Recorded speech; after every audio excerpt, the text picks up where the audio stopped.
Voy a leer una breve biografía de Enrique, que nació en La Habana en 1958, investigador, ensayista y periodista cubano.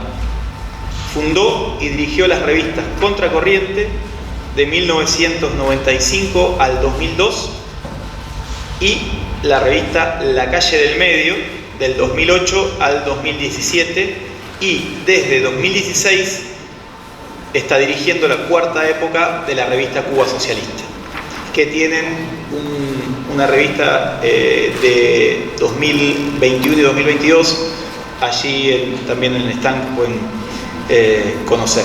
De 1994 a 1999 estuvo al frente del Centro de Estudios Martianos.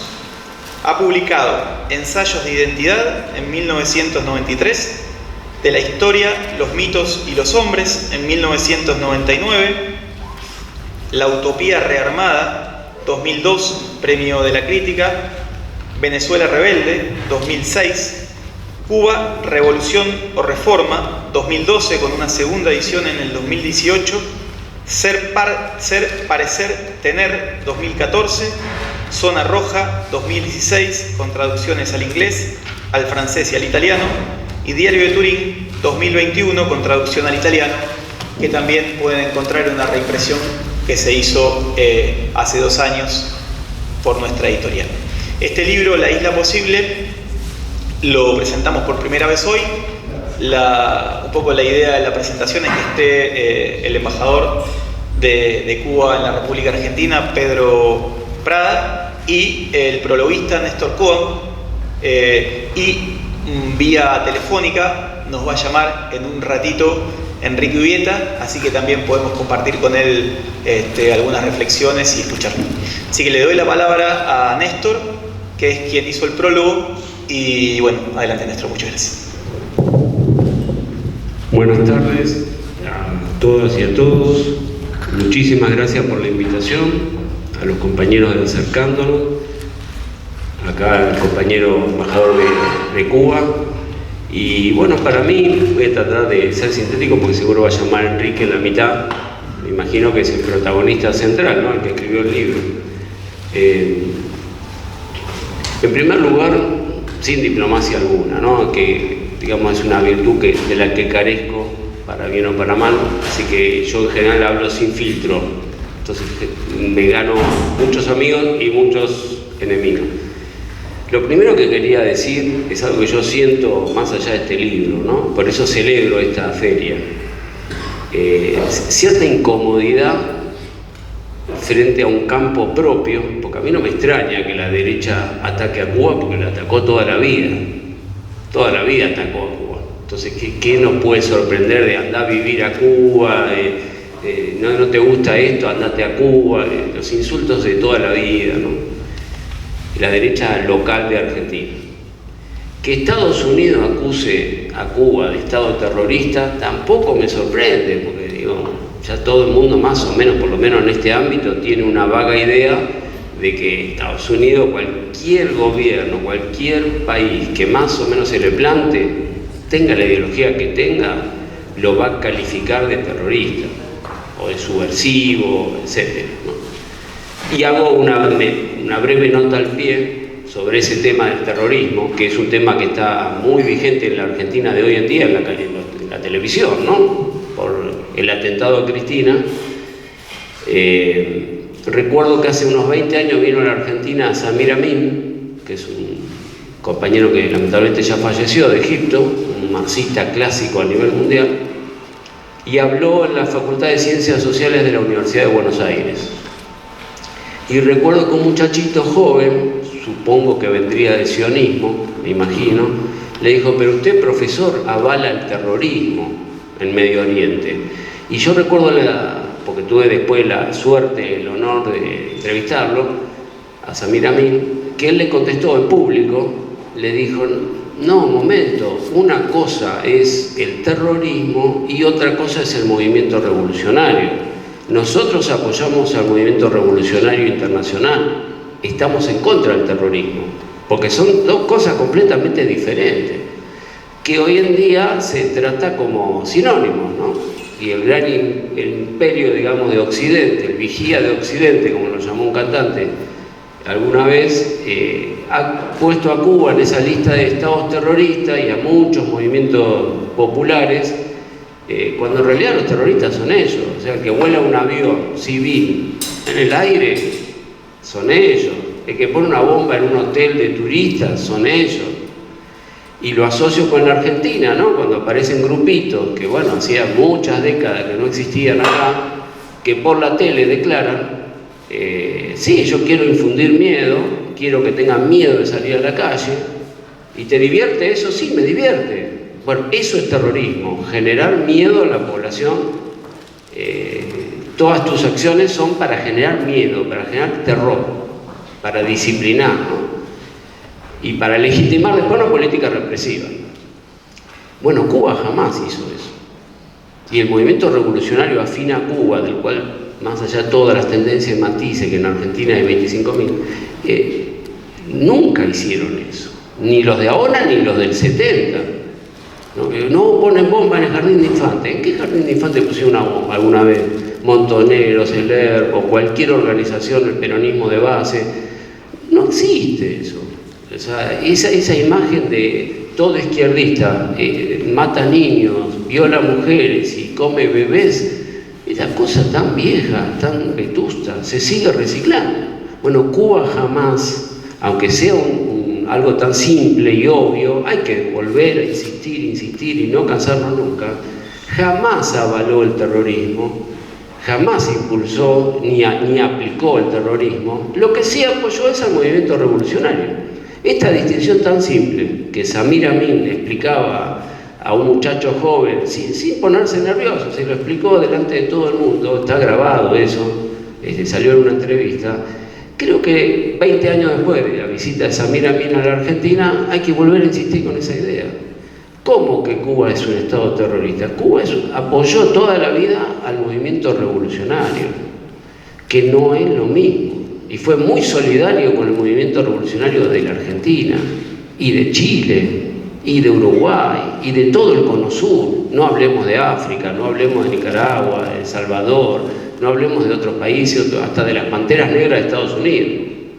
Entonces, punto 1, Cuba no es un estado terrorista. Hay que seguir insistiendo con eso. Lo que no implica que no tenga el derecho a apoyar al movimiento revolucionario, que es algo completamente diferente.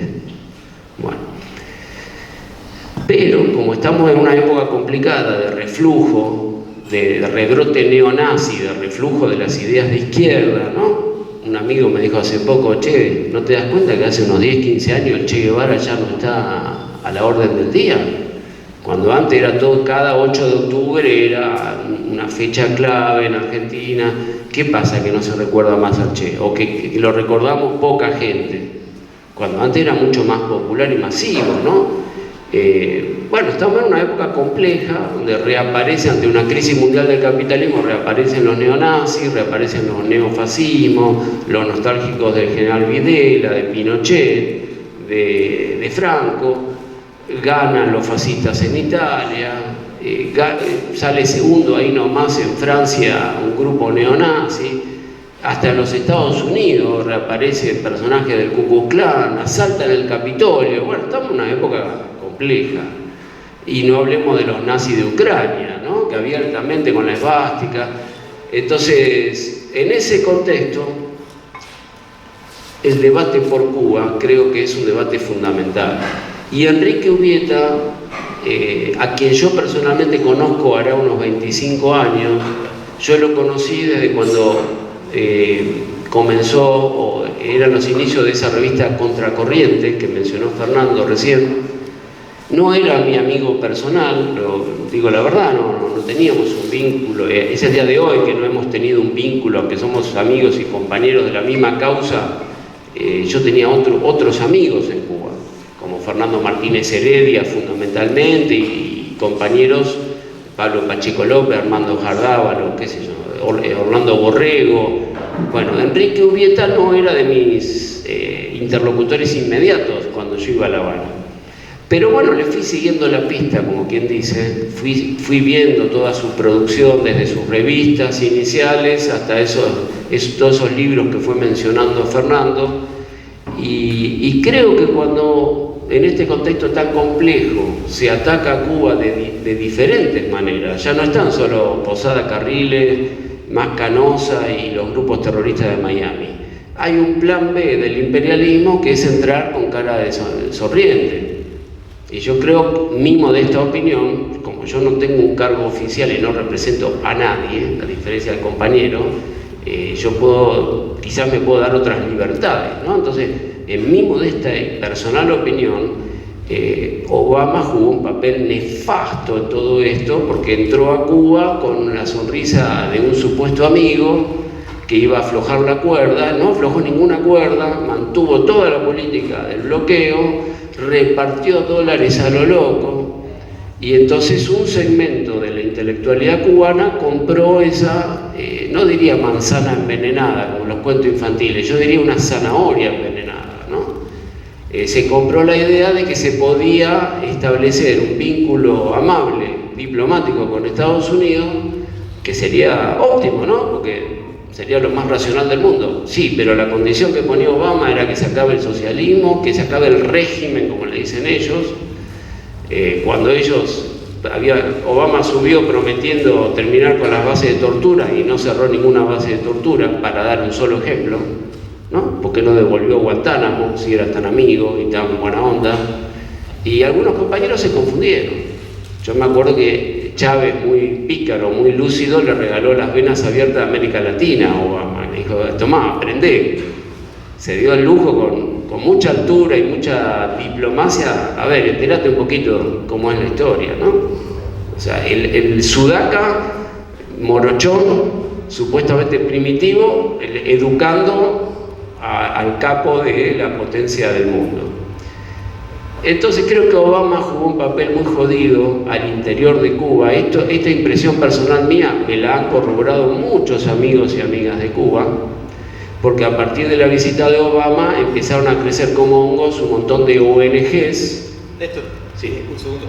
Es Enrique, adelante. Un abrazo a todos los que están participando de esta presentación. En primer lugar, por supuesto, a ti, Fernando, a Yelen, que son parte de esta editorial magnífica que ha tenido la gentileza de publicar mi libro, y después también, por supuesto, a Néstor Cohen, que no podía haber tenido yo mejor prologuista, no podría aspirar a más.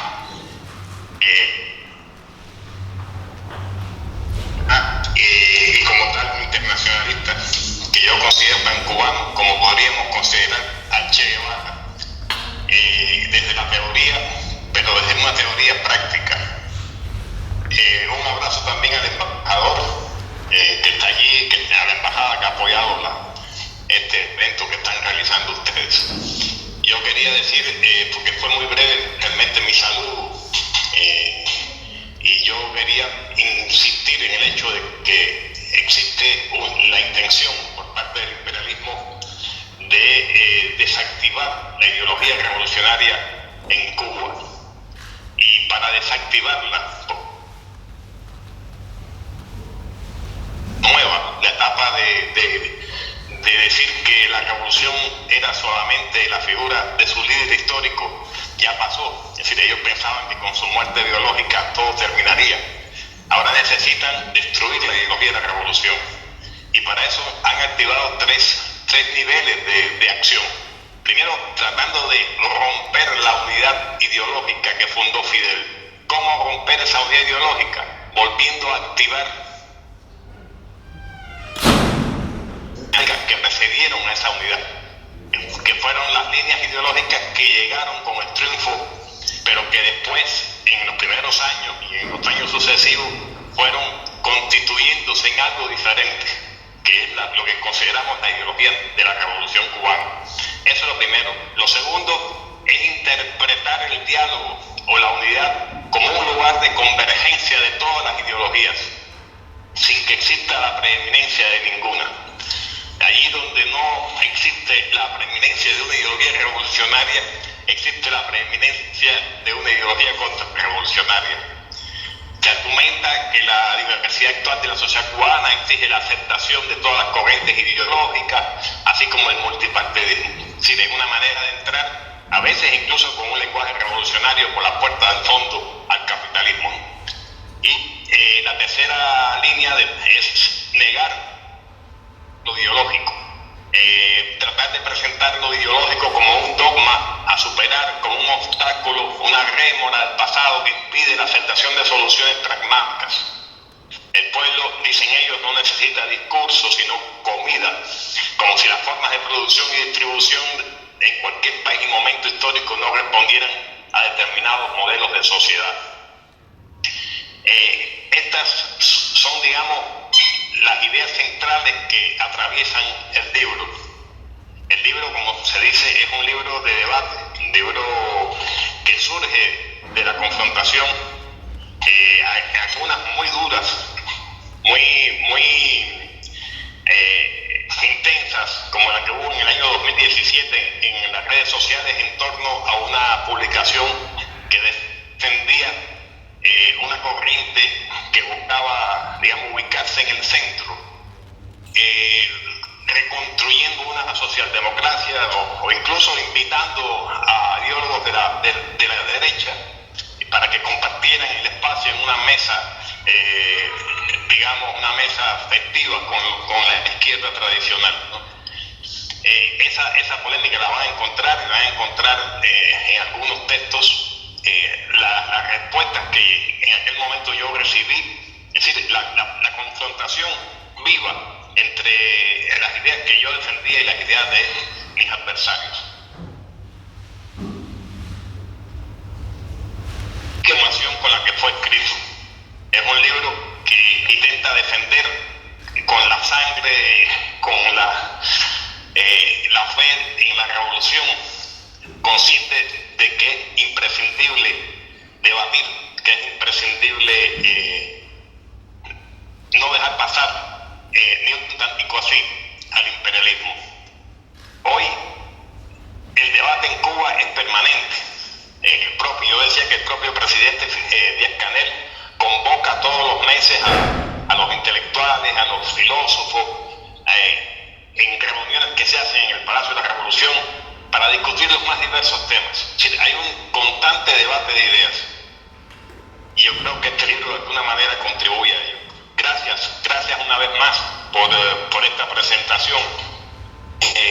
Yo decía en las palabras iniciales que abrazaba también a Atilio Borón, no sé si se encuentra ahora allí, pienso que quizás llegue más tarde, y a una persona que hace mucho tiempo que no veo, pero es un gran amigo, que es Hugo Biagini. Sí. Eso es lo que yo quería decirte, Fernando. Bien. Si me escuchan bien, Te escuchamos perfectamente. Hugo Biagini está acá presente, así que bueno, te manda saludos también. Atilio está llegando en unas horas, así que bueno, muchas gracias, Enrique. Si querés extenderte un poquito más, estamos bien. No, bueno, es suficiente. Yo sé que tengo excelentes presentadores. Bueno, muchas gracias, Enrique. Te mando saludos.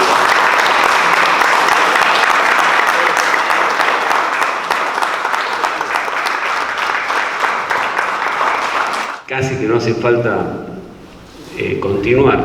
Por ahí contextualizar esos debates que menciona Enrique.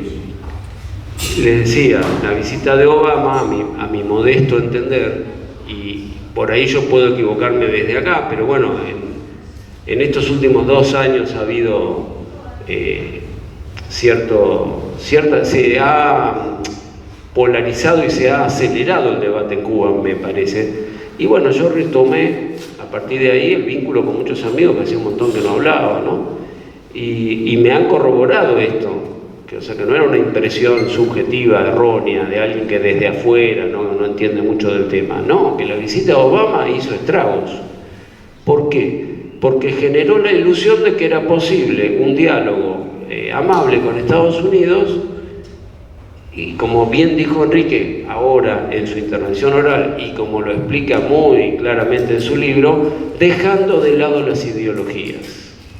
Entonces, bueno, de última hay que reunir a la familia cubana, nos tenemos que amigar todos, cosa que acá en Argentina también aparece, ¿no? Yo con Martínez de Oz y con esa gente no me quiero abrazar. Y si fuera cubano, con los que volaron un avión civil, con los que metieron bombas en los hoteles, con los que te condenaron 60 años a comer, digamos, no la suficiente comida que hubieras querido comer, o atender a tu pueblo de la manera que hubieras querido, porque te obligaban a invertir dinero en la defensa, y boicotearon todo, y te persiguen por el mundo, y si haces un negocio de lo más sonso, incluso a políticos te sancionan. Con esa gente yo personalmente no me quisiera abrazar, ¿no? Acá en Argentina hay una tradición de hijos e hijas de desaparecidos que tiene una consigna: no olvidamos, no perdonamos, no nos reconciliamos. Décadas después de ser amigo de ellos, me enteré que parte de esa consigna venía del gueto de Varsovia, de los guerrilleros judíos que enfrentaban a los nazis. O sea, que las historias populares se van retomando, incluso a veces el que las toma ni sabe de dónde viene la consigna y reaparece, ¿no? Entonces, esa consigna de los guerrilleros del gueto de Varsovia, que digamos fueron masacrados por los nazis, pero murieron peleando, se retomó en Argentina en la agrupación Hijos. Y yo creo que tiene validez más allá de lo que pasó con los nazis, más allá de Argentina, tiene validez también para Cuba. Reconciliarse con el terrorismo más loco de Miami, con gente que dice, sí, pusimos la bomba, ¿y qué? Porque es la tapa de un libro que yo tengo, ¿no? Donde Posada Carriles se vanagloria, se deleita haciendo la apología no de la lucha revolucionaria, no de la lucha extrainstitucional, no de la lucha, digamos, por caminos no legales, no, del terrorismo, que son cosas muy distintas.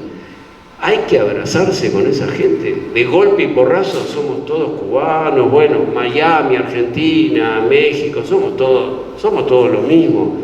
No somos todos lo mismo. Entonces, en ese contexto han aparecido en Cuba una serie muy grande que, hasta donde yo tengo entendido, los cubanos y las cubanas sabrán mejor en detalle, pero bueno, yo de afuera, hasta donde yo tengo entendido, no existía antes, una cantidad de ONGs, una cantidad de laboratorios de ideas, miren el nombre que le ponen, ¿no? Y hay fotos en internet al acceso de cualquiera, no hace falta ser 007 o las películas de Netflix. No, poniendo en internet de dónde salió el dinero, la ruta del dinero, como se habla en la Argentina, ¿no? ¿De dónde salió el dinero de Cuba posible? El laboratorio de ideas de lo que pretendió ser el programa teórico de estas protestas del 11 de julio, de la FER San Isidro, de la manifestación frente al Ministerio de Cultura, que aparentemente eran protestas inofensivas, casi ingenuas, digamos, sanas, de un pueblo que demandaba ciertas cosas. No, pero detrás estaba la contrarrevolución. Pudo haber gente un poco, no sé, que no comprendía exactamente quién alentaba eso, pero bueno, a la larga, si uno recorre, igual que en Argentina, la ruta del dinero, quién ponía los dólares, quién ponía los euros para esos supuestos laboratorios de ideas que no nacían en Matanzas, que no nacían en La Habana, que nacían en Miami, porque hay fotos en internet. Si ustedes buscan en el Google, están las fotos de las reuniones que se hicieron en los tiempos de Obama, donde se sacaban, incluso se van en cervecerías. Hay una foto famosa de una cervecería, que no me acuerdo si es en Washington, en Miami o en qué ciudad de Estados Unidos, pero que están todos estos supuestos medios independientes, entre comillas, de Cuba, todos reunidos ahí, en Yanquilandia, dirigidos por los capangas, como decimos los argentinos, dirigidos por los que mandan, el que paga manda, el que pone la platita manda, ¿no? Y no solo está el imperio norteamericano, también está la Fundación Ebert, que aparentemente no es tan jodida y extremista, pero que en el fondo siempre está apoyando a los jodidos de todo el mundo. Esa es la verdad de la milanesa. Y también hay mucha guita puesta por los alemanes. ¿no? Y también hay guita española, o sea, hay de muchos, o sea, el que dirige son los yanquis, pero los alemanes a través de la Fundación Eber, y los españoles que se dicen progres, pero que están a la cabeza de la OTAN, es más, acaban de recibir a la OTAN hace poquito tiempo, orgullosos de recibir a la OTAN. Alguien que recibe a la OTAN, que se diga que es de izquierda, es una joda, es un chiste de mal gusto, o sea, Capusotto no lo haría, ¿sí? Lo haría Casero en todo caso. Entonces, en ese contexto, aparecen las redes, en las redes hay cierto anonimato, ustedes lo sabrán bien, no es lo mismo un debate público, yo acá vengo a hablar con nombre, apellido, con una cara y me hago cargo de lo que digo, y si me filman, me graban, como suele pasar, después uno se tiene que hacer cargo de lo que dijo. Ahora en la red aparece Juan Pirulín o Marcelita Jiménez, que andás a ver si es mujer o no, porque hay 20.000 cuentas falsas, con perfiles falsos, es recontra fácil armar un perfil falso, sea en Twitter, en Instagram, en Facebook, en TikTok, donde carajo sea, 20.000 cuentas falsas, así como el aparato macrista en Argentina tenía un ministerio de, no me acuerdo cómo se llama técnicamente esas cuentas falsas, pero bueno, los trolls, los bots y no sé, algunas son máquinas de inteligencia artificial que mandan mensajes así, 5.000 tweets en 10 minutos, y otros son los trolls que le pagan, creo, bueno, no conozco demasiado la cuestión técnica, pero desde el anonimato te inundan las redes y aparentemente te van redireccionando la opinión pública. Y eso se hizo contra Cuba, ¿no? Entonces aparentemente que se metía en las redes, decía, todo el pueblo cubano está harto de una dictadura totalitaria, que es lo último que queda de los dinosaurios soviéticos y de una época prehistórica anterior a Internet, anterior a la televisión en colores, de la época de la televisión en blanco y negro, del Museo de Antigüedades. Cuba sería una pieza del Museo de Antigüedades. Esa es la imagen que se quiere presentar.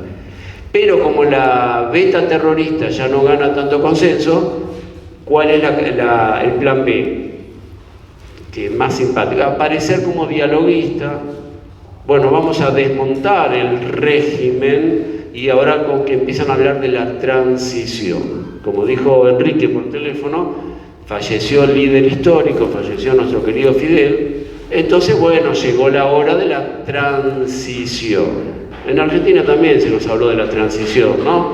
Cuando las Fuerzas Armadas pierden la guerra de Malvinas y se retiran ordenadamente, que lamentablemente no los pudimos echar. Hubo muchas protestas, resistencia, pero se retiraron ordenadamente, ¿no es cierto? En un debate que ahora vuelve a aparecer con el juicio a la Junta, con los desaparecidos, que la extrema derecha pone en duda que hubo desaparecidos. Bueno, acá se retiraron ordenadamente porque perdieron la guerra de Malvinas. Pero, en el caso de Cuba, que no tiene nada que ver con esto, fallece el líder histórico, fallece Fidel, su hermano Raúl, que no se quedó al frente del país porque era el hermano, sino porque era otro guerrillero y otro combatiente y otro dirigente político durante décadas de primer nivel, ya tiene cierta edad, entonces también se retira y aparece una nueva generación, una nueva camada, que no son los líderes históricos que pasaron a la historia hace 60 años. Entonces, ¿qué empiezan a hacer con esta supuesta cara amable? Vamos a preparar la transición. Y para preparar la transición armamos laboratorios de ideas, formamos cuadros, formamos periodistas independientes que cobran de la CIA. ¿Qué independencia puede haber de la mano de la CIA? No me jodas. Bueno, ¿la CIA le paga directamente? No. Bueno, no, está bien, no es la CIA, es la Open Society Foundation de Soros. Está bien. No es la CIA, es la Fundación Ford. No es el imperialismo alemán, es la Fundación Ebert, no es el Bundesbank. A ver, un poco de historia, qué sé yo, ya todos sabemos que detrás de todo eso está el imperialismo. Entonces, en ese contexto, Enrique tuvo la valentía, por eso él dijo, este es un libro que nació de la polémica, sí, efectivamente. Tuvo la valentía, sobre todo en esta época donde en las redes es muy fácil hacer linchamientos, hacer acosos, acá se le llama acoso, ¿no? Pero que no queda reducido a la cuestión sexual o de género, acoso político, demonizar a una persona. Yo me acuerdo que Mariela Castro intervenía defendiendo algo que acá es una bandera de la izquierda, el movimiento LGTB, la cosa más inclusiva, terminar con una imagen estereotipada, patriarcal, qué sé yo, prehistórica. Bueno, pero en Argentina si se plantea la defensa de las diversidades sexuales y incluirlas y legalizar el matrimonio igualitario, es una bandera muy piola, muy progresista. Ahora, si se hace en Cuba y lo plantea Mariela Castro, no, es el totalitarismo más. Miren la doble moral, el doble rasero, el doble criterio hipócrita y cínico que se utiliza. Entonces se empezó, por ejemplo, para dar un ejemplo famoso, se empezó a demonizar a Mariela Castro en las redes, ¿no?, en nombre del feminismo. Por eso la lucha de clase abarca todos los terrenos, ¿eh? Yo lo aprendí hace muchos años de la mano de unos curas marxistas maravillosos de Brasil, que me decían, la lucha de clase hasta está dentro de la iglesia, la lucha de clase está en la espiritualidad, la lucha de clase está dentro de los feminismos. La lucha de clase no es solo la lucha sindical, no es solo la lucha política o la lucha en una selva. La lucha de clase abarca todos los terrenos que te puedas imaginar, aún los aparentemente no tan políticos. Entonces, en ese contexto de demonización, de tratar de deslegitimar las instituciones revolucionarias, por ejemplo, en Cuba hay una institución que no nació con nuestro querido pañuelo verde. La Federación de Mujeres Cubanas, ¿cuántos años tiene? O sea, antes que yo naciera ya estaban organizadas las mujeres en Cuba, ¿no? Y la cuestión del aborto, que acá ha sido una bandera, digamos, de lucha muy sentida, movimiento popular, bueno, o el divorcio antes, el divorcio, mi mamá era divorciada y me acuerdo que le echaron de un trabajo por ser divorciada, una cosa loca. En Argentina aparecen como grandes conquistas, Cuba las tiene hace décadas. Sin embargo, se intenta deslegitimar esas instituciones revolucionarias, desde la Federación de Mujeres Cubanas hasta la Federación Estudiantil Universitaria, no hablemos de la Central Obrera, y bueno, y digamos la nave madre de todo eso, el demonio, el monstruo, ¿cómo se llama? Partido Comunista. Porque además se asocia Partido Comunista con los dinosaurios de la nieve allá lejos. Como bien dijo Enrique, el Partido Cubano, para quien conozca mínimamente esto, surgió de la unidad de un montón de organizaciones. O sea, a mi entender, ¿no?, esta es una opinión personal, yo no hablo en nombre del Estado cubano, no soy funcionario de Cuba, o sea, es una opinión personal. Si uno conoce la historia de Cuba, el Partido Comunista que gobierna Cuba es un partido síntesis de una diversidad de corrientes muy heterogénea. No es un partido de una sola línea, como uno tiende a asociar, ¿no? Ahí convergieron el movimiento estudiantil revolucionario, el directorio revolucionario, convergió el viejo Partido Socialista Popular, la cabeza de todo eso, el movimiento 26 de julio, que no era PC, y también corrientes no tan conocidas como la teología de la liberación, que existe en Cuba, muy combatida por los pentecostales. Ahora en el debate del Código de Familias eso salió en primer plano. Recuerdo las posiciones del Centro Martin Luther King de La Habana, que no es soviético, es una corriente teológica bautista de la liberación en defensa del socialismo. Y ellos me decían, los pentecostales, no sabes el dinero que tienen de Estados Unidos para minar desde adentro los consensos. También confluyeron en ese partido de alguna manera, aunque no tengan nombre, apellido, tendencia, periódico, las religiones afrodescendientes, que tienen un papel mucho más masivo que en nuestro país. Es decir que, a mi entender, ese partido que a partir, si no recuerdo mal, me lo puede corregir Pedro, pero 1965 creo que fue, se empezó a llamar comunista, ese partido que es el que dirige Cuba, es la síntesis de muchas tendencias y corrientes diversas que tenían en común el enfrentamiento a Batista y una posición antiimperialista, y que la enfocaban de manera cada uno con su folclore, con su tradición, con su ideología, con sus costumbres. Fidel fue el maestro de la unidad en eso, ¿no? Y logró articular en ese arco iris tan diverso en una misma corriente, una misma organización donde puedan convivir todas esas tendencias y corrientes y tradiciones. En Argentina no lo hemos podido hacer, por eso nos derrotaron, me parece. Es una opinión, ¿no? Acá hay compañeros que han participado en la lucha de los 70, si acá hubiéramos logrado cierta unidad del campo revolucionario, por ahí no había un Videla, por ahí no había una ESMA, un Campo de Mayo, me parece. Bueno, en Cuba está bien, es otro país, es otra cultura, tuvieron a un Fidel, nosotros quizás no lo tuvimos, pero, o quizás no lo tuvimos, pero me parece que eso es lo que se intenta deslegitimar, ¿no? A través de muchos mecanismos. Y la virtud de La Isla Posible de Enrique Urbieta es que sale con mucha valentía a debatir con altura, con respeto. Acá no hay insultos a nadie, acá no se le dice como en la televisión argentina, te vamos a matar, te vamos a prender fuego. No, con mucho... Enrique por ahí está formado, digamos, en el mismo mundo cultural que me formé yo, ¿no? El debate teórico, si vamos a discutir, escribo un libro, no te hostigo por internet, no te marco tu casa, no te voy a buscar los hijos al jardín de infantes para amedrentarte. No, escribo un libro, polemizo. Lo curioso es que los adversarios no polemizan, te insultan. Y no solo pasó a Enrique, a mí me pasó también que por internet, cuando tomé partido a favor de estas posiciones, hubo personajes que dijeron a Néstor Cohen, hay que molerlo a palo hasta que no se levante.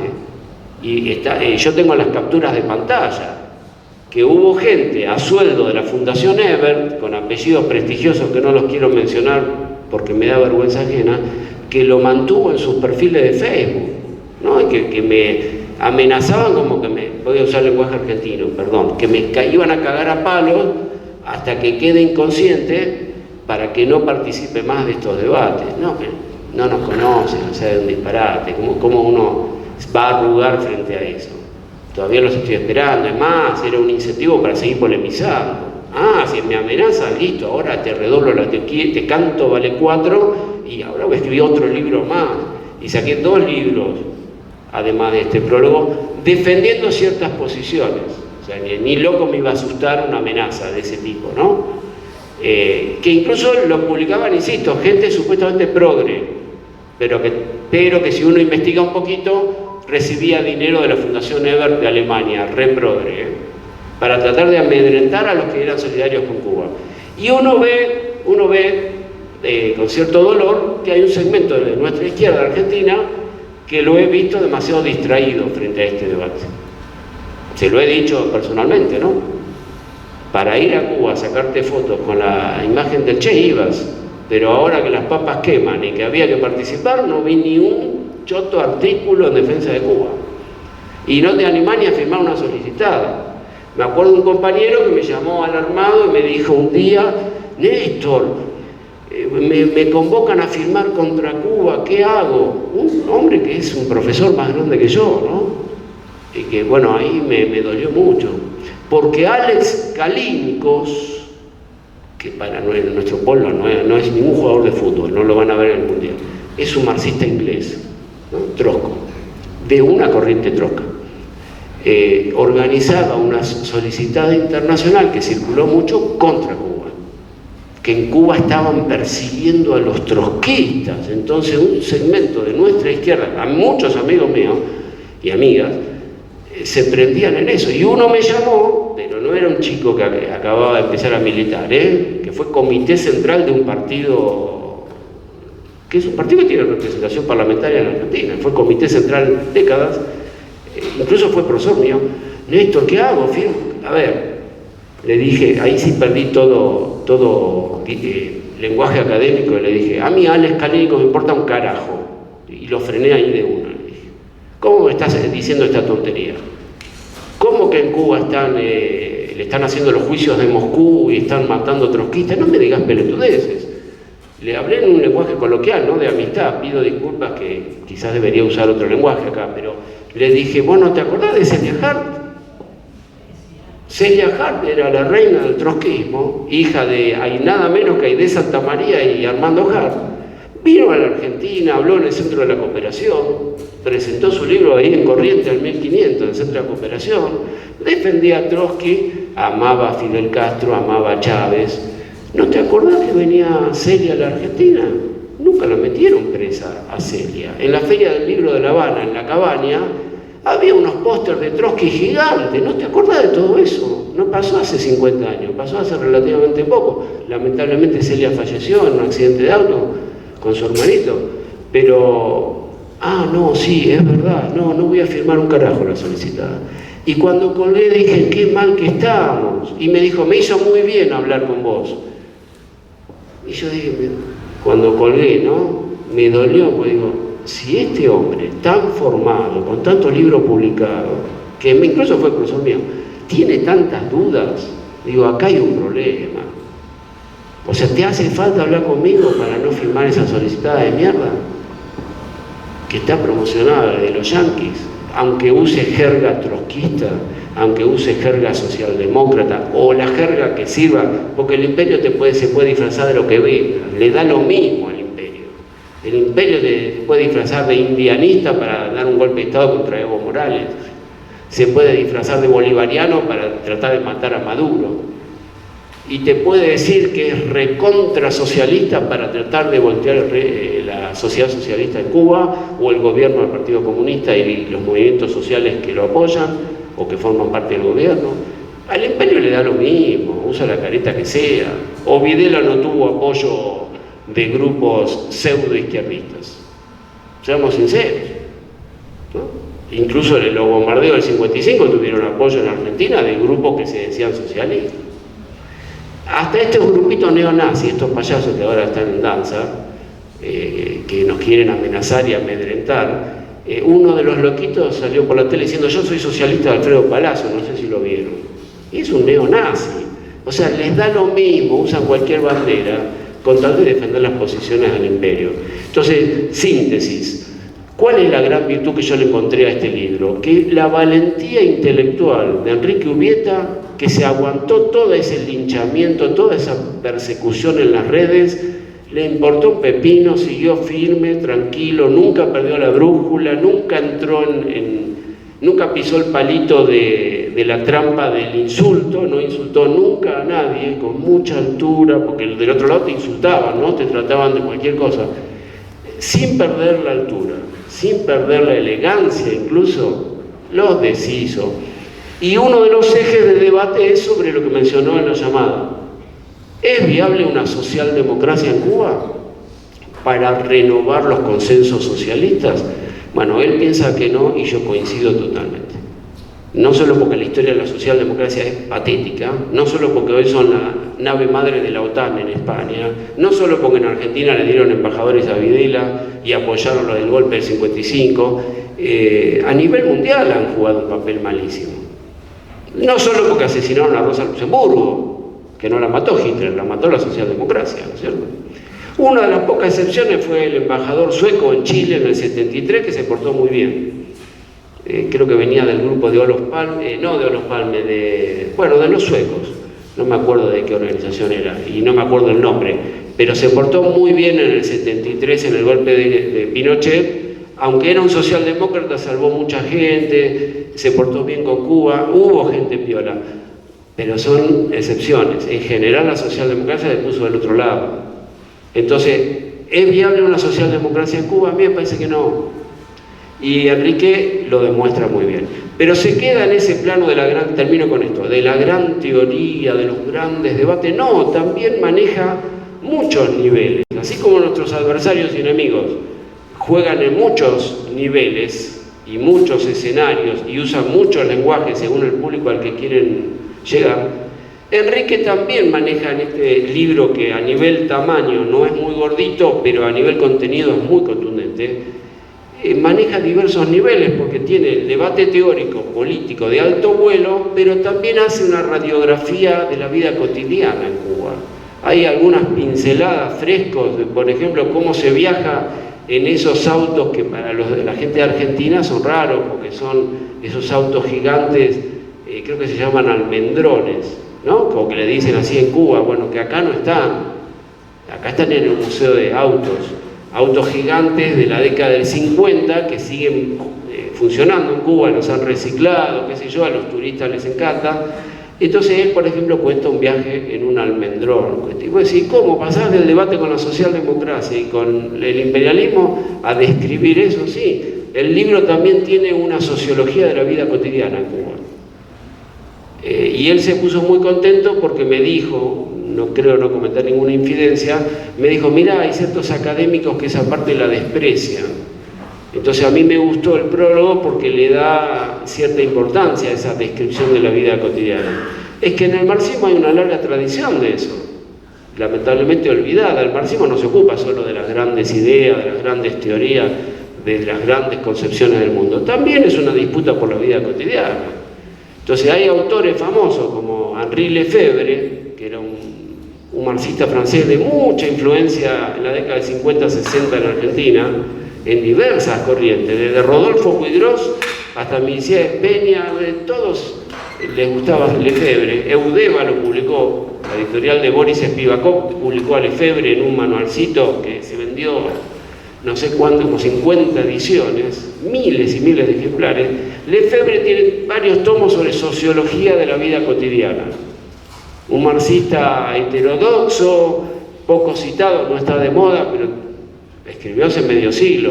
Había otro pensador checo, muy inteligente, muy lúcido, Karel Kosik, que fue traducido en México, y en México circuló mucho, en Argentina llegó menos, pero un tipo muy piola era Karel Kosik, que era crítico del sistema del este europeo, pero no se comió la reconversión al capitalismo. Fue crítico de la reconversión al capitalismo de su país y el desmembramiento. En Checoslovaquia no existe más como país, ¿no? Entonces Karel Kosik también hablaba de la metafísica de la vida cotidiana. Entonces por eso en el prólogo pusimos que esto tiene una larga tradición en el marxismo. Y Enrique Ubieta, con un lenguaje muy sencillo, si querés casi periodístico, pero de nivel, no estilo Clarino de la Nación, sino una pluma de nivel, se mete con la vida cotidiana. ¿Cómo vive el pueblo de Cuba? ¿Cómo es viajar en colectivo, en autobús, en la guagua? ¿Cómo son las colas por el pan? ¿Y qué pasa con las brigadas médicas? Porque él ha acompañado a la brigada médica Turín. Bueno, se ha ocupado también de cosas, no solo de las grandes teorías. Entonces el libro abarca muchos frentes de lucha, desde debate teórico de fondo, con esos laboratorios de ideas financiados por el imperialismo, hasta descripciones de la vida cotidiana, donde se juega el porvenir de la revolución también. Porque hay toda una generación, yo pienso un chico, una chica de 20, que nació en el año 2002 y tiene hoy 20 años, ni siquiera vivió el periodo especial. O sea, no solo no vivió la tricontinental o las olas, o no sé, la crisis de los misiles, ni siquiera conoció el periodo especial. Por supuesto que la Unión Soviética debe ser para ellos, no sé, una banda de rock o de hip hop. Bueno, hasta se mete con el reggaetón, se mete con cosas muy cotidianas. Por eso es un libro muy atractivo, muy fácil de leer, se lo recomiendo. No es un libro difícil, es un libro... Porque en esta época cuesta leer libros, ¿no? Uno se acostumbra a leer un post, el Twitter tiene 3 renglones, en Instagram no pasa de 10 renglones, entonces leerse un libro hoy, un libro entero, no tengo ganas, agarro el celular y mejor me leo 10 renglones del Facebook. No, este libro vale la pena leerlo, y está bien escrito, es accesible, es muy profundo y al mismo tiempo logra ser amable para la gente que lo lee. Así que bueno, que no esté acá, felicitaciones a Enrique por este libro, felicitaciones a Acercándonos por haberlo publicado y acercado a nuestro pueblo, ¿no? Bueno, eso es lo que quería aportar. Muchas gracias por la invitación.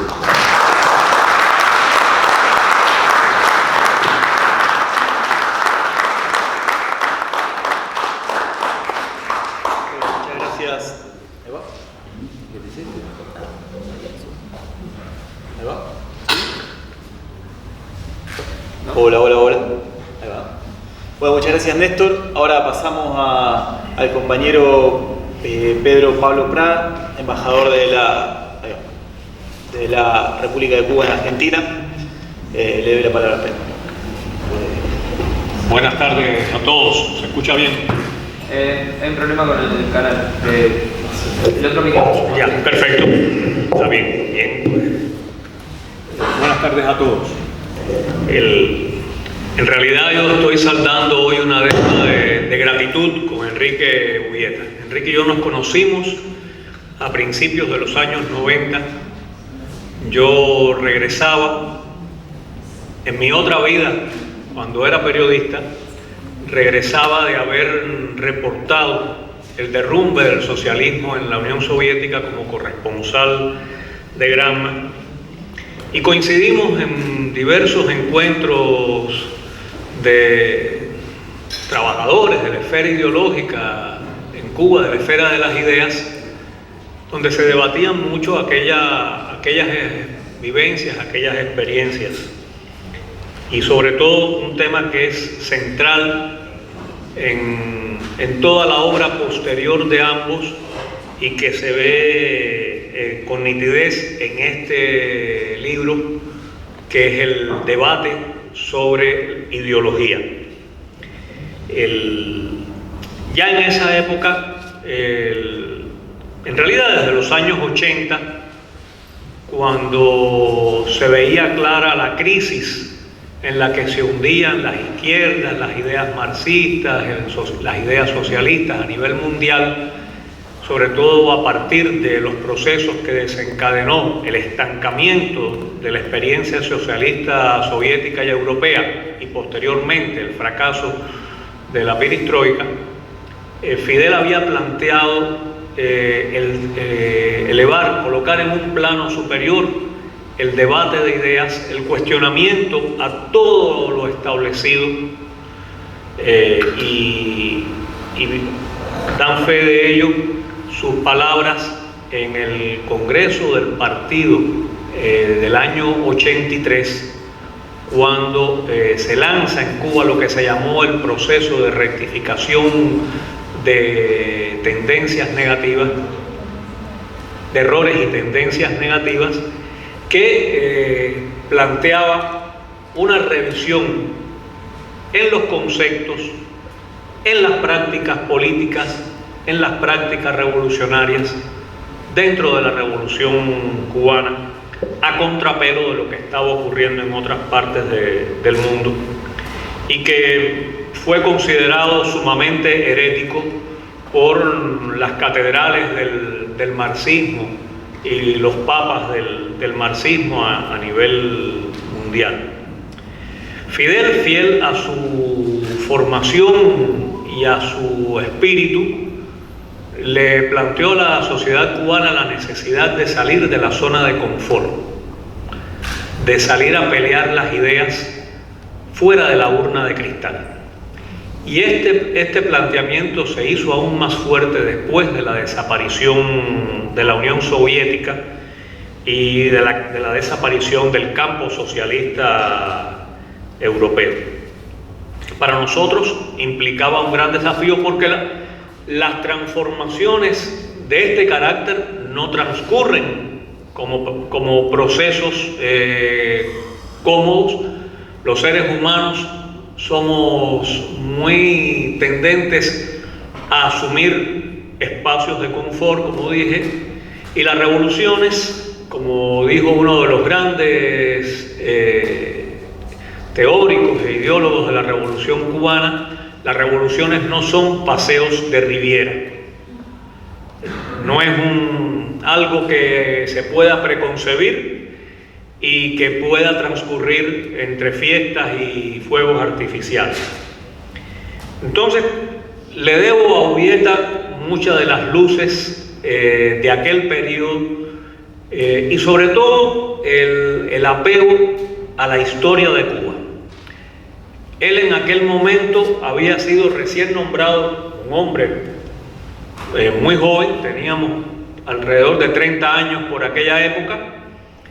Él había sido nombrado al frente del Centro de Estudios Martiano y se enredó en una de las polémicas para mí más sorprendentes y extrañas acerca de la vida, obra y legado de alguien que para los cubanos era intocable, José Martí. con un pretendido martiano, un pretendido estudioso de la obra de Martí que reside en Estados Unidos, Mario Enrico Santí, de origen cubano-americano, de origen italiano. Verán por el nombre y los apellidos. El objetivo de aquella polémica, iniciada por Santí, era entrarle a hachazos al tronco pilar de toda la historia, la cultura y la ideología cubana, que es el pensamiento de José Martí. Y esto no es ninguna casualidad. Ya desde entonces se había diseñado el proyecto de cooptación de derrota de la Revolución Cubana a partir de la demolición de la ideología de la Revolución Cubana y del el enamoramiento de las nuevas generaciones de la población de Cuba, supuestamente sovietizada, supuestamente, según veían ellos, que después se reveló que no era así. Por aquella época se diseñó la famosa política de doble carril, en pleno gobierno de Clinton, con la cual pretendían que en los intercambios de intelectuales, artistas, periodistas, nosotros recibiéramos la donación de ideas, la trasplantáramos en nuestra tierra y aquella floreciera fecundamente. Resultó al revés, resultó que las ideas viajaron en sentido inverso y aquella política de doble carril pasó pronto a mejor vida, porque se dieron cuenta que no era ni tan fácil, ni la Revolución Cubana había sido un calco o una reproducción mimética del socialismo soviético, europeo, aunque eso sea lo que nos siguen repitiendo hasta hoy los que controlan el debate de ideas a nivel mundial. En medio de estas discusiones, Ubieta contribuye junto con otros intelectuales, periodistas, personalidades de la cultura cubana, primero a colocar el lugar de Martí en la historia de la Revolución Cubana y en la ideología cubana. Y esto es muy importante porque en uno de los artículos del libro,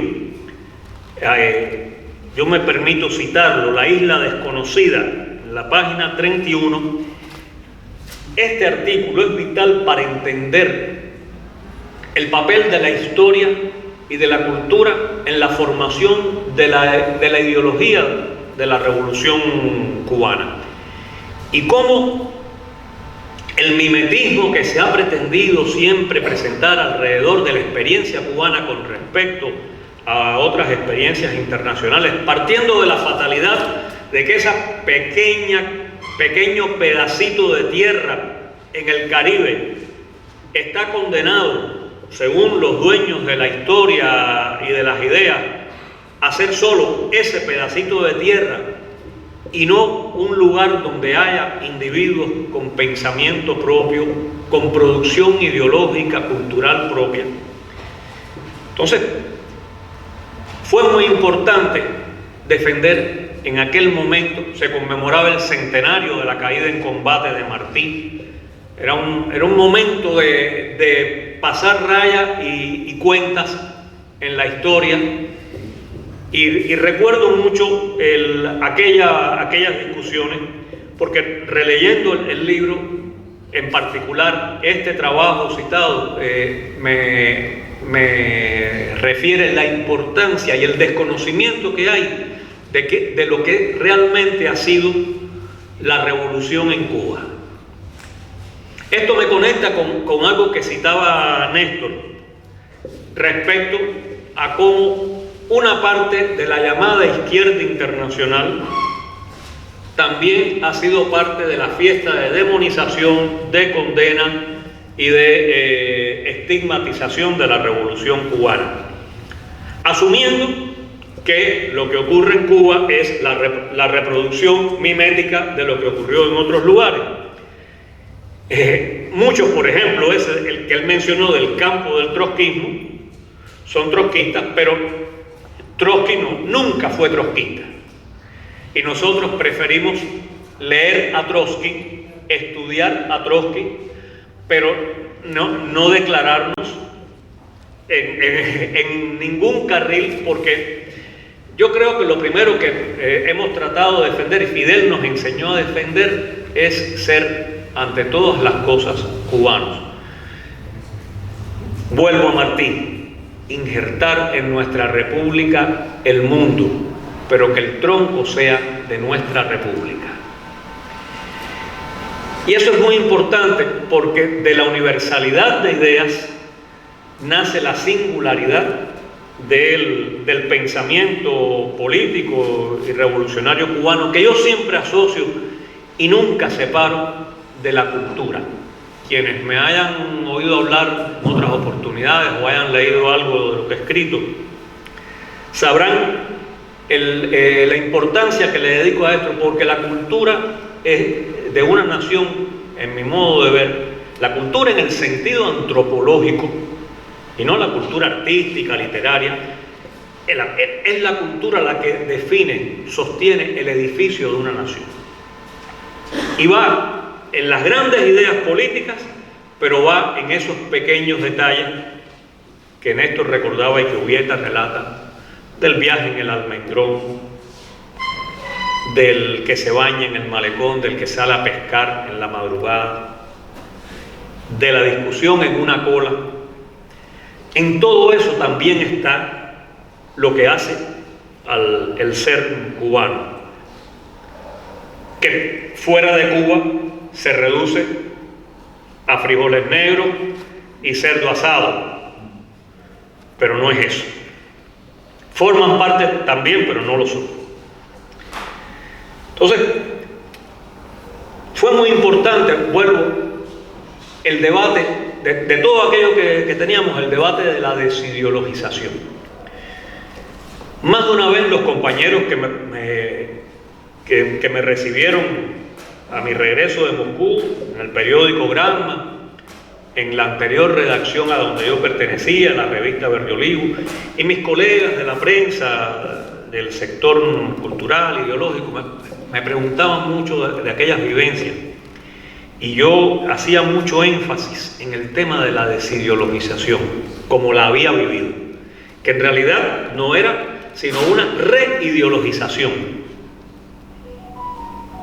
Era vaciar de un sentido la vida para darle otro sentido. Siempre hemos dicho, se lo escuché a Enrique, yo también lo he repetido, es que no hay nadie que viva sin ideología. Ni una abuelita ama de casa que haya vivido todos los días atrás del fogón, atrás de los nietos, haciendo dulces deliciosos en la casa. Somos seres humanos y somos seres sociales. Y en nuestra condición, las relaciones de propiedad, productivas, sociales, dentro de las cuales convivimos o de las que somos parte, van conformando la ideología. Y esa ideología se educa, y se educa en interacción con ese mundo exterior fuera del micromundo del cual somos parte. Entonces, ahí es donde, en otro de sus artículos incluidos en este libro, Enrique entra a fondo con algo que también es inherente a la tradición cultural y política cubana, que es el artículo que él publica a raíz de la muerte de Fidel, el día que ya Fidel está enterrado, el 5 de diciembre de 2016. Fidel es sepultado el 4 de diciembre en Santiago de Cuba, y el 5 de diciembre Enrique publica este artículo llamado Yo soy Fidel a partir del grito que nació espontáneamente de la juventud cubana en aquel momento, donde toca los importantes asuntos de la ideología y su relación con la moral y con la ética. Y ahí vuelvo. ¿Por qué? Porque en el tiempo que se avenía no iba a ser posible sostener la ideología de la revolución, enriquecerla, desarrollarla, perfeccionarla, llevarla más allá de lo posible, si renunciábamos a esos componentes esenciales de la historia, la cultura, la tradición cubana, que eran la moral y la ética, que no venía ni siquiera de Martí, venía de fines del siglo XVIII, de un religioso que es el que siembra en la mente de los cubanos la razón de ser cubanos, la necesidad de ser cubanos por nosotros mismos, y que para ser cubanos, para presentarnos ante el mundo como un pueblo, una nación libre, independiente, soberana, con criterio propio, no teníamos que pasar por encima de nadie, no teníamos que humillar a nadie, no teníamos que enriquecernos a costa de los demás. Y dicho en ese momento desde una ética religiosa muy asceta, tener una actitud de solidaridad, de humildad, de pertenencia, que no era común en la sociedad de aquella época, pero que se va transfiriendo, y se va transfiriendo primero a uno de sus grandes discípulos, a José de la Luz y Caballero. Y José de la Luz y Caballero la entrega a otro de sus grandes discípulos, a Rafael María de Mendive.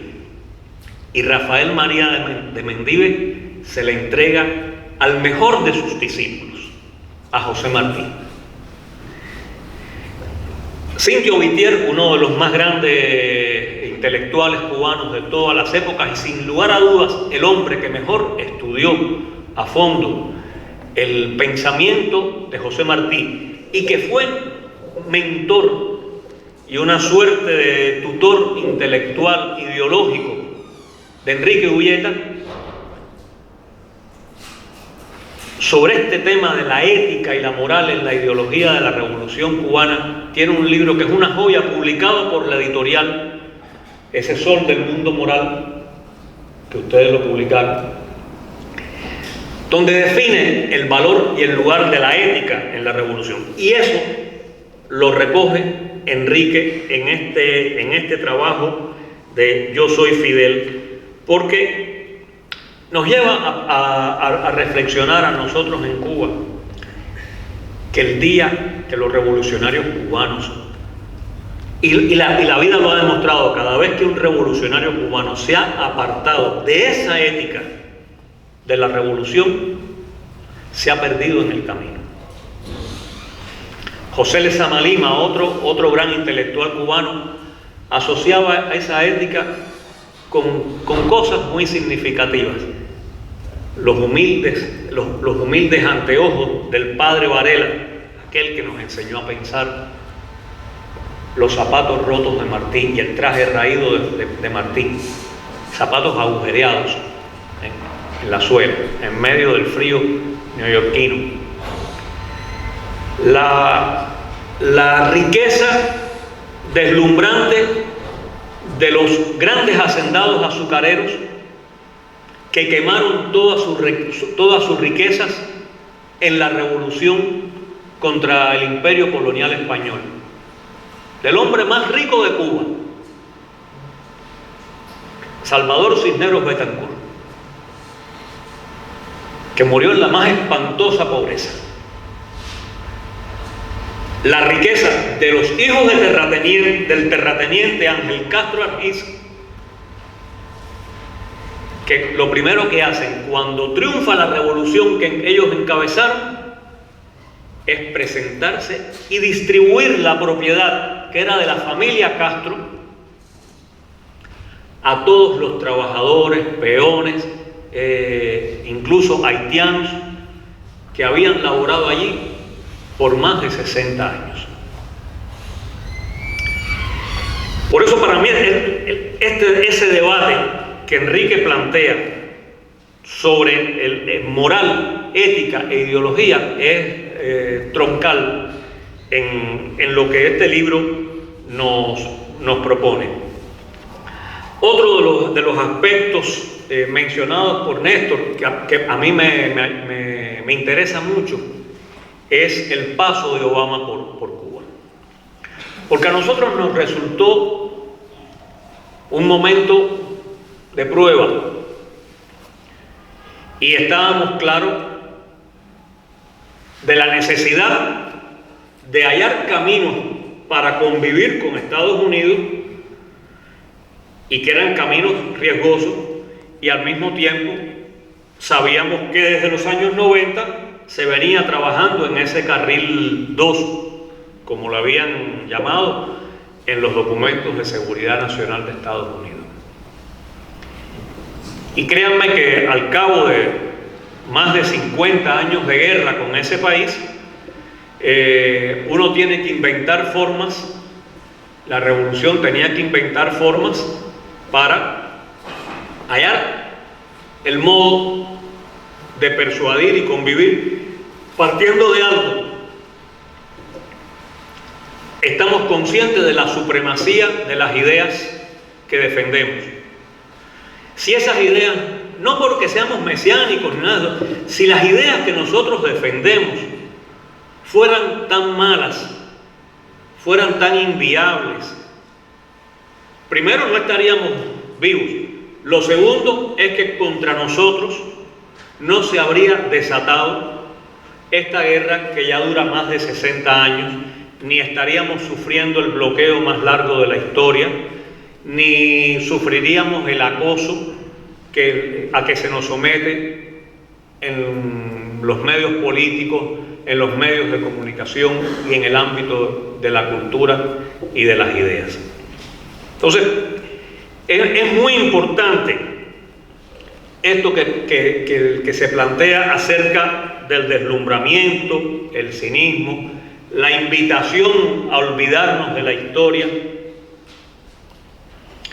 el hecho de que estando Obama en Cuba, del mismo modo que lo recibíamos, se publicara aquella inolvidable reflexión de Fidel, de el hermano Obama, era una advertencia muy clara de que sabíamos en qué aguas nos adentrábamos, le poníamos el pecho a las balas, pero que no se pensaran que le poníamos el pecho desnudo, que también estábamos listos para combatir, para enfrentar el desafío. Y la mejor evidencia de que aquel camino también de enamoramiento de Obama no rindió los resultados a corto plazo que esperaban, ni obtuvieron el rendimiento de la revolución, la rendición de la revolución, ni el deslumbramiento fue masivo, como cuando desembarcó el Pato Donald en Moscú y abrieron las hamburgueseras de McDonald's. Como nada de eso ocurrió, fue necesario volver a la política, con la llegada de Trump al poder, a la política de tierra arrasada. 243 medidas cuidadosas y quirúrgicamente elaboradas para golpear a la revolución cubana, pero más que a la revolución o al gobierno cubano o a la dirección política del país, para golpear a la familia cubana, a los individuos, estructuradas de manera seleccionada, por ejemplo, para golpear a un sector que toda la vida ellos habían estado tratando de promover, aupar, los emprendedores privados. Bueno, Cuba ya tenía cientos de emprendedores privados, pero resultó que los emprendedores privados eran eso, emprendedores privados, pero no querían la restauración del capitalismo en Cuba, no querían el neoliberalismo en Cuba, querían otro tipo de modelo y defendían todas las conquistas del socialismo. Y por eso vinieron, entre las medidas de Trump, estuvo entre las primeras arrasar con ese sector, con aquellos emprendedores privados que no le hacían el juego al capitalismo neoliberal. Y por otro lado, aislar aún más al país, con lo cual, en vísperas de su salida de la Casa Blanca, ya después del intento de golpe del 6 de enero contra Biden, Trump declara a Cuba Estado patrocinador del terrorismo. ¿Qué perseguía con esto? Impedir, en su máxima expresión, cualquier tipo de relación económica, financiera, normal de Cuba con el mundo. Porque a partir de esta declaración, todo Estado, empresa, entidad, institución de este planeta que tenga vínculos con Cuba, que haga negocios con Cuba, que le venda algo a Cuba, estará sujeta de sanciones del Departamento del Tesoro de Estados Unidos por mantener vínculos con un Estado patrocinador del terrorismo. Entonces, este debate del darwinismo social y el destino manifiesto es muy importante para entender esto que estoy planteando. Porque además, los Estados Unidos están genéticamente persuadidos, y cuando digo genéticamente no estoy hablando de los 12 gobiernos que han transcurrido de 1959 a la fecha. No, estoy hablando de 1776, estoy hablando de Jefferson, estoy hablando de principios del siglo XIX de John Quincy Adams, según los cuales la isla de Cuba y las tierras del sur son acaso la más jugosa adición que pueda hacerse a la Unión Americana. No son por gusto las palabras proféticas de Martí en su testamento político, la carta a Manuel Mercado, cuando proclama que todo lo que ha hecho es para impedir que los Estados Unidos se extiendan por las Antillas y caigan como esa fuerza más sobre nuestras tierras de América. El monroísmo viene de allá atrás, el platismo viene de allá atrás, la política de Eisenhower, de Kennedy, de Johnson y de todos los que han seguido hasta Biden viene de allá atrás, está en el ADN de ese país. Cuba no debió ser un Estado independiente, y lo es. Y lo es a despecho de los Estados Unidos, a 90 millas de los Estados Unidos.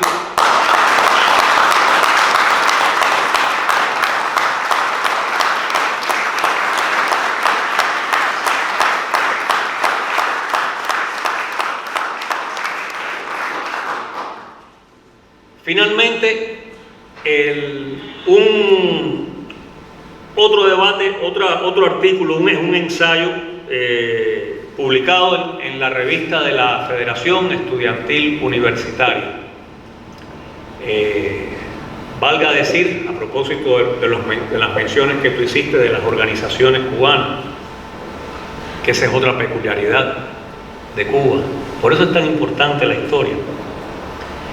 La Federación Estudiantil Universitaria es unitaria desde que hace un siglo se fundó. La Revolución Cubana no había nacido y ya los universitarios cubanos estaban coaligados en una federación nacional, no en varias, no en federaciones por facultades, no en federaciones por escuelas, sino en una. Y lo mismo ocurre con los sindicatos.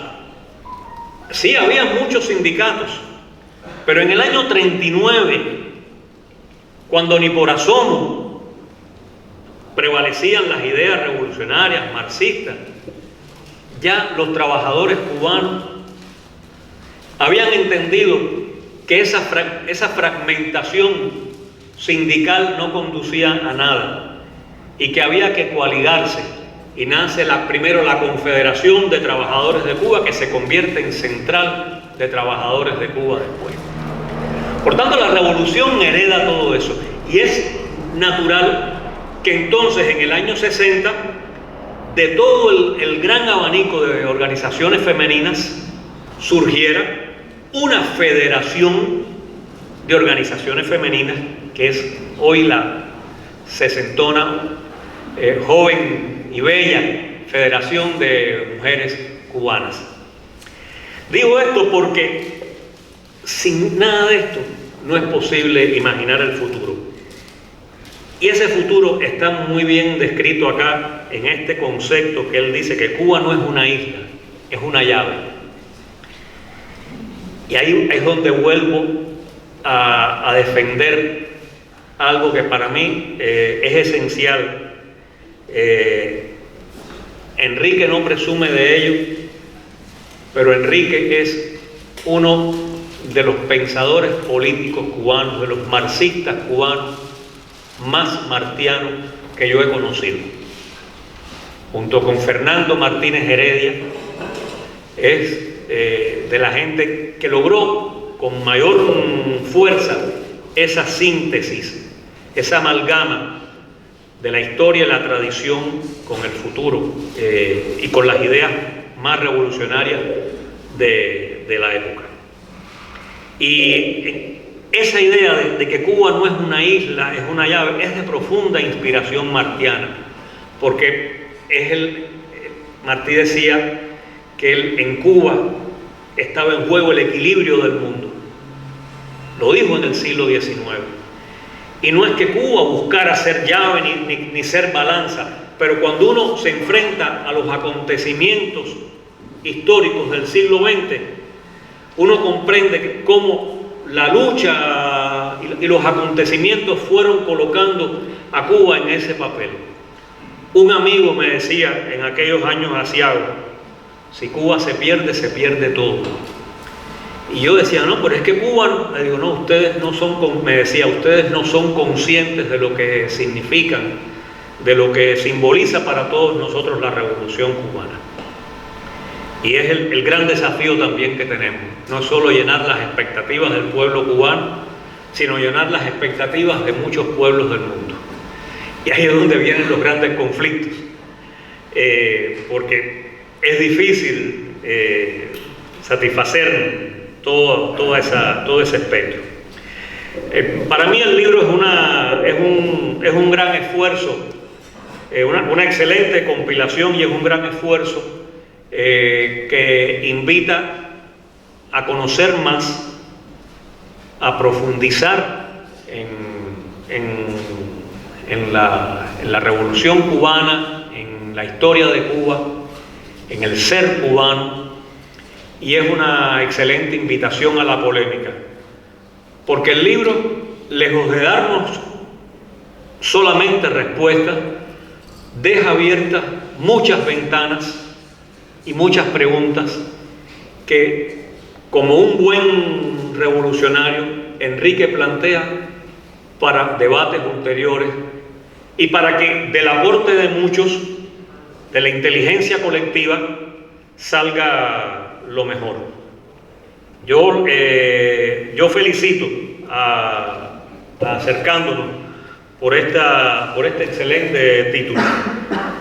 Felicito la edición, felicito la presentación, que me gusta mucho porque a razón de los tiempos que hemos vivido últimamente, en medio de la crisis que estamos enfrentando, de la pandemia, de la explosión en el hotel, del incendio en la zona industrial de Matanzas, del huracán más devastador que hayamos sufrido en más de 25 años, A pesar de todo eso, en medio de la oscuridad de esta tormenta que nos ha azotado de sucesos y calamidades, la bandera sigue ondeando y la estrella sigue iluminando.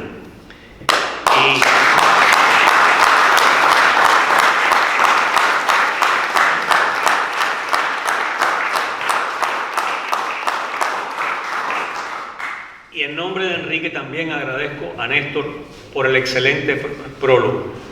Un prólogo provocador, un prólogo como debe ser el prólogo de un hermano de ideas, sobre todo si es argentino, sobre todo si es marxista, guevarista. Y finalmente, para que no haya dudas de hacia dónde vamos, voy a leerles un poema que es muy corto, pero que después de haber repasado el libro, de haber escuchado a Néstor, de haber escuchado a Enrique, creo que reafirma los sentimientos que hoy nos convocan aquí y que nos convocan en Cuba. Es un poema de Guillén escrito en los primeros años de la Revolución. Muy corto, se llama Burgueses. No me dan pena los burgueses vencidos, y cuando pienso que van a darme pena, aprieto bien los dientes y cierro bien los ojos. Pienso en mis largos días sin zapatos ni rosas. Pienso en mis largos días sin sombrero ni nubes. Pienso en mis largos días sin camisa ni sueños. Pienso en mis largos días con mi piel prohibida. Pienso en mis largos días y no pase, por favor, esto es un club. La nómina está llena. No hay pieza en el hotel. El señor ha salido. Se busca una muchacha. Fraude en las elecciones. Gran baile para ciegos. Cayó el premio mayor en Santa Clara. Tómbola para huérfanos. El caballero está en París. La señora marquesa no recibe. En fin. Y que todo lo recuerdo, y como todo lo recuerdo, ¿qué carajo me pide usted que haga?